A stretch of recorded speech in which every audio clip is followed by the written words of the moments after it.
Quelles sont les règles pour louer une voiture sur mon lieu de vacances? Merci.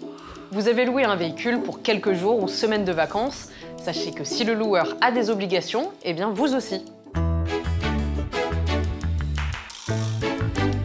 Tout d'abord, l'agence de location doit vous informer sur les conditions du contrat.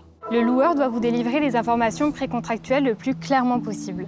Le prix et les caractéristiques essentielles de la prestation, les assurances ou encore sa responsabilité en matière d'entretien, de réparation ou d'accident.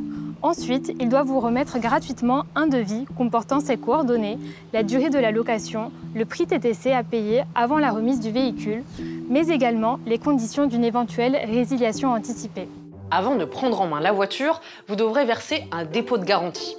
Prenez le temps de faire indiquer tous les défauts sur la fiche d'état des lieux. Sans l'état des lieux, vous serez responsable de tous les dégâts présents lors de la restitution. Sachez que l'agence de location doit obligatoirement souscrire à une assurance responsabilité civile qui, en cas d'accident de votre fait, vous couvrira pour tous les dommages matériels ou corporels subis par les tiers victimes. Vous pourrez également souscrire à une assurance complémentaire contre le vol du véhicule ou les dommages que vous pourriez causer au véhicule. Une fois la voiture prise en main, c'est vous qui êtes responsable de l'entretien du véhicule.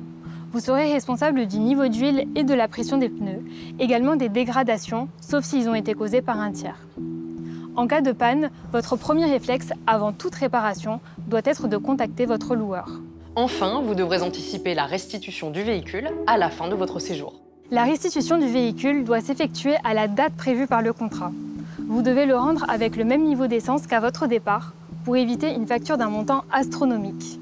Certaines agences, en effet, n'hésitent pas à vous facturer un service carburant. Et surtout, n'oubliez pas l'état des lieux de restitution. Il vous appartient de retourner le véhicule dans le même état que celui dans lequel vous l'avez récupéré. Voilà, vous savez tout ou presque tout. À très bientôt pour un nouveau Consomag et pour plus d'informations, rendez-vous sur inc-conso.fr.